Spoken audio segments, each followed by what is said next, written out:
Welcome to the Tech Egg. Don't get scrambled. Enjoy the video. In this video, I will show how to make salmon fish fry. First, select high-quality salmon fillets, ideally about 1 inch thick for even cooking. It's crucial to pat them completely dry with paper towels. This step is key for achieving that wonderfully crispy skin we all love.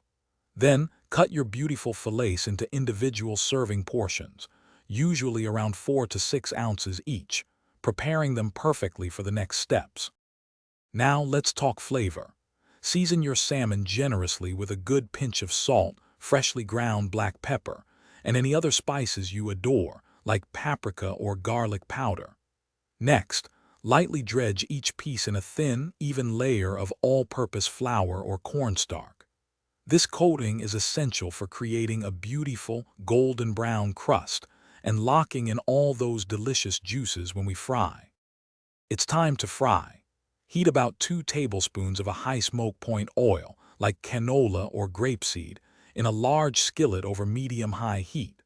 Once shimmering, carefully place the salmon fillet skin side down. Cook for about 3 to 4 minutes until the skin is wonderfully crispy and golden.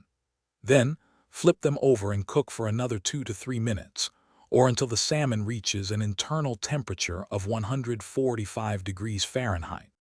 Your delicious salmon fry is almost ready.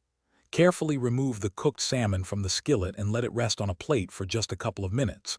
This helps the juices redistribute. For a vibrant finish, garnish with fresh lemon wedges and a sprinkle of chopped fresh parsley or dill. Serve your perfectly fried salmon immediately alongside your favorite accompaniments, perhaps some roasted asparagus or fluffy rice, for a truly satisfying meal.